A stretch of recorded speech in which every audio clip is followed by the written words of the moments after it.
Welcome back. आप देख रहे हैं भारत 24। मोदी सरकार के कार्यकाल के 11 साल पूरे होने पर उत्तराखंड में भी कई कार्यक्रम की शुरुआत कर दी गई। बीजेपी की ओर से तैयार किए गए कार्यक्रम के तहत बीजेपी मुख्यालय में एक प्रेस कॉन्फ्रेंस का आयोजन हुआ, जिसमें खुद प्रदेश के मुखिया पुष्कर सिंह धामी शामिल हुए। इस मौके पर प्रदेश अध्यक्ष महेंद्र भट्ट ने प्रदेश कार्यालय में पार्टी के महीने भर चलने वाले कार्यक्रम की इन्फॉर्मेशन दी, जबकि सीएम धामी ने केंद्र और राज्य सरकार की उपलब्धियों का बखान किया। 11 जून से राज्य के सभी जिलों में केंद्र और राज्य सरकार की योजनाओं को लेकर लगाई गई प्रदर्शनियों का अवलोकन किया जाएगा। साथ ही सभी जिलों में प्रेस कॉन्फ्रेंस भी आयोजित होगी, जिसमें सरकार के मंत्री, सांसद और संगठन के वरिष्ठ पदाधिकारी प्रेस कॉन्फ्रेंस को संबोधित करेंगे। इसके अलावा कई तरीके के सम्मेलन भी आयोजित होने हैं, जिसमें 19 संगठनात्मक जिलों में 57 वक्ताओं को भेजा जाएगा। ये प्रदर्शनी जहां आज राजधानी केंद्र पर है, कल से सभी हमारे संगठनात्मक 19 जिले सभी केंद्र प्रदर्शनी का विधिवत रूप से उद्घाटन होगा और इस प्रदर्शनी को अवलोकनार्थ हमारे सारे मोर्चे प्रत्येक दिन अपने मोर्चे के उनके जो कार्यकर्ता हैं और सामाजिक क्षेत्र के लोगों को प्रदर्शनी का अवलोकनार्थ लाएंगे और ये सरकार की उपलब्धियों की एक प्रदर्शनी ये पूरे प्रदेश के अंदर एक गांव-गांव तक सरकार के केंद्र और राज्य सरकार की उपलब्धियों पहुंचाने में भी काम करेंगे, क्योंकि चौथे स्तंभ का बड़ा महत्व होता है।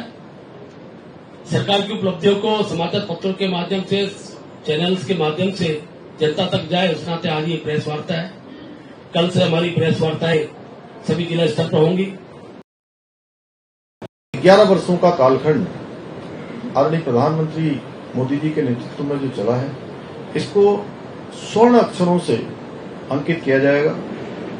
इस कालखंड में विकसित भारत और आत्मनिर्भर भारत के संकल्पों को सिद्धि तक पहुंचाने के लिए अनेक महत्वपूर्ण प्रयास हुए हैं। प्रधानमंत्री जी ने और उनकी सरकार ने रात दिन लगातार इसके लिए प्रयास किया है और ये यात्रा 2014 से आदरणीय प्रधानमंत्री श्री नरेंद्र मोदी जी के नेतृत्व में भारत की जनमानस की आशाओं, आकांक्षाओं को धरातल पर उतारने की यात्रा रही है। मोदी सरकार ने देश की राजनीति में पॉलिटिक्स ऑफ परफॉर्मेंस की एक नई परिभाषा, एक नई कार्य संस्कृति स्थापित की है। आदरणीय प्रधानमंत्री मोदी जी के नेतृत्व में अब सरकार का अर्थ बदल गया है। अब सरकार रिफॉर्म, परफॉर्म एंड ट्रांसफॉर्म की भावना से संचालित होती है, जिसमें जन भागीदारी शासन की आत्मा बन चुकी है। रक्षा मंत्री राजनाथ सिंह और सीएम पुष्कर सिंह धामी देहरादून में एक अखबार की ओर से आयोजित कार्यक्रम में शामिल हुए, जहां उन्होंने मेधावी बच्चों को सम्मानित किया। कार्यक्रम में राजनाथ सिंह ने कहा कि उत्तराखंड से मेरा खास जुड़ाव रहा। जब उत्तर प्रदेश से उत्तराखंड का विभाजन हुआ तो उस समय संयुक्त उत्तर प्रदेश का मुख्यमंत्री मैं ही था। तब से लेकर के आज तक मैंने इस एक नई पहचान बनाते हुए इसे देखा है। कार्यक्रम में शामिल होने के बाद जब रक्षा मंत्री देहरादून से रवाना हुए तो सीएम पुष्कर सिंह धामी ने जॉलीग्रांट एयरपोर्ट पर केंद्रीय रक्षा मंत्री को चारों धामों का प्रसाद भेंट किया। साथ ही सीएम ने उन्हें उत्तराखंड के स्थानीय उत्पादों का umbrella brand house of Himalayas के मिलेट्स उत्पाद भी भेंट किए। आईजी गढ़वाल राजीव स्वरूप ने रूड़की की सिविल लाइंस कोतवाली का औचक निरीक्षण किया है और पुलिस अधिकारियों के साथ बैठक की। वहीं व्यापारियों ने भी उनका स्वागत किया और यातायात एवं अतिक्रमण संबंधी समस्याओं से अवगत करवाया। आईजी गढ़वाल ने कहा है कि प्रदेश में चारधाम यात्रा अपने चरम पर चल रही है। साथ ही ग्रीष्मकालीन पर्यटकों की संख्या भी लगातार बढ़ रही है। उन्होंने कहा कि चारधाम यात्रा में आने के लिए सभी तीर्थयात्रियों का स्वागत है, लेकिन चारधाम यात्रा में कुछ ऐसे असामाजिक तत्व भी आ रहे हैं, जिसको लेकर के अब ऑपरेशन लगाम की शुरुआत की गई है, जिसमें कोई भी असामाजिक तत्व हुड़दंग मचाएगा तो उसके खिलाफ कानूनी कार्रवाई की जाएगी।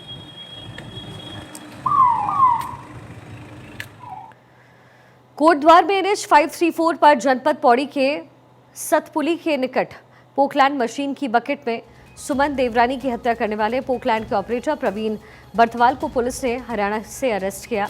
एसएसपी पौड़ी लोकेश्वर सिंह ने इस हत्याकांड का खुलासा करते हुए बताया कि बीती 7 जून की रात में डांडा मंडी निवासी सुमन देवरानी अपने दोस्त के साथ कार से सतपुली की ओर जा रहा था। रास्ते में सतपुली मली के पास राष्ट्रीय राजमार्ग 534 पर चौड़ीकरण का कार्य हो रहा था।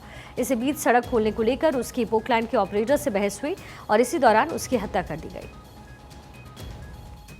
7 जून की रात्रि में सतपुली कोटद्वार राष्ट्रीय राजमार्ग पर एक अनफॉर्चुनेट इंसिडेंट हुआ, जिसमें राष्ट्रीय राजमार्ग पर कार्यरत एक पोकलैंड ऑपरेटर के द्वारा एक स्थानीय युवक के साथ बहस होने के उपरांत उस पर बकेट से हमला कर दिया गया, जिसमें स्थानीय युवक की मौके पर मृत्यु हुई। 9 जून की रात्रि में इस अभियुक्त को हमारी टीम्स के द्वारा यमुनानगर हरियाणा से गिरफ्तार किया गया है और जांच में और पूछताछ में ये पता चला है कि इन दोनों की आपस में किसी बात को लेकर बहस हुई और बहस होने के उपरांत इस ऑपरेटर के द्वारा क्रेन की बकेट से हमला कर दिया गया। इसमें जो भी आगे फैक्ट्स आएंगे उसी के आधार पर अग्रिम कार्रवाई की जाएगी। नैनीताल के रामनगर तराई के फाटू पर्यटन जोन में उस वक्त हड़कंप मचा जब एक संदिग्ध स्कॉर्पियो वाहन बिना अनुमति के जंगल सफारी क्षेत्र में घुस गया। आमतौर पर इस क्षेत्र में पर्यटकों को केवल विभाग से पंजीकृत जिप्सियों के माध्यम से ही प्रवेश की अनुमति मिलती है, वो भी बुकिंग और परमिट प्रक्रिया के तहत। लेकिन स्कॉर्पियो की इस अवैध घुसपैठ ने वन विभाग के होश उड़ा दिए। स्कॉर्पियो के वन क्षेत्र में होने की सूचना मिलते ही वन कर्मी एक्टिव हो गए और स्कॉर्पियो का पीछा किया, लेकिन चालक वाहन को लेकर जसपुर की ओर फरार हो गया, जिसके बाद वाहन की संदिग्ध गतिविधियों को देखते हुए वन विभाग की ओर से रामनगर कोतवाली में लिखित शिकायत दी गई। डीएफओ के मुताबिक आरोपी की पहचान अब कर ली गई है। सोशल मीडिया पे ये वायरल हो रही थी, इसका पता चल रहा कि मुझे एक स्कॉर्पियो ब्लैक कलर की वहां पे देखी गई थी, तो उसके बारे में संबंधित वन क्षेत्राधिकारी से पता किया गया, तो उनके द्वारा बताया गया कि वास्तव में एक स्कॉर्पियो गई थी अंदर, लेकिन वो जैसे ही उसका स्टाफ को पता लगा, उन्होंने स्टाफ ने उसको बाहर कर दिया और उसके विरुद्ध जो है S2 केस जारी कर दिया गया है और उसके साथ ही साथ उसके विरुद्ध पुलिस थाने में तहरीर भी दे दी गई है और इलीगल ट्रेसपास का उस केस में हमने मामला दर्ज कर दिया है। सीओ रामनगर ने वन विभाग की ओर से शिकायत मिलने की पुष्टि की और बताया कि मामले की जांच हो रही है, जल्द ही आरोपी को पकड़ लिया जाएगा। आज ना एक वन विभाग जो तराई पश्चिमी है, इसके द्वारा एक तहरीर दी गई थी जिसके अंदर कुछ स्कॉर्पियो का मामला था। इस तहरीर के आधार पे जो विधिक कानूनी कार्रवाई थाने द्वारा की जा रही है और मेरे द्वारा भी उनको निर्देशित किया जा चुका है। इस मामले की ज्यादा जानकारी दे रहे हैं हमारे सहयोगी अबू बकर मकरानी। विश्व प्रसिद्ध कॉर्बेट नेशनल पार्क से सटे रामनगर तराई पश्चिम के फाटो जोन से एक बेहद परेशान कर देने वाला वीडियो सामने आया है, जहां प्रतिबंधित क्षेत्र है, जहां पर प्राइवेट व्हीकल्स अलाउ नहीं होते हैं। वहीं सोमवार की सुबह एक संदिग्ध स्कॉर्पियो सुबह जिप्सी के रूटों पर आकर अचानक से घुस जाती है। पार्क प्रशासन इस पूरे मामले से बेखबर था। वीडियो वायरल होने के बाद जैसे ही पार्क प्रशासन को किसी सूचना मिली, प्रशासन में हड़कंप मच गया। प्रशासन ने मौके पर पहुंचकर वाहन को ढूंढा, लेकिन चालाकी के साथ चालक द्वारा वाहन को जसपुर किसी रेंज में ले जाया गया। मौके पर प्रशासन पहुंच करके वाहन को नहीं पकड़ पाया। उसके बाद खाना पूर्ति करते हुए प्रशासन द्वारा S2 केस जारी किया गया, जिसके बाद गाड़ी और युवक के खिलाफ केस दर्ज कर लिया गया है। फिलहाल एक बड़ा मामला यह है कि सुरक्षा व्यवस्था के जो बड़े इंतजाम हैं, उस पर अब पार्क प्रशासन फेल होते हुए दिख रहा है। वन्य जीवों की सुरक्षा के साथ साथ जो अंदर भ्रमण पर गए पर्यटक हैं, उनकी सुरक्षा पर भी सवाल खड़े कर रहे हैं। कैमरा पर्सन अपने सहयोगी गुलनवाज खान के साथ अबू बकर मकरानी, भारत 24 रामनगर।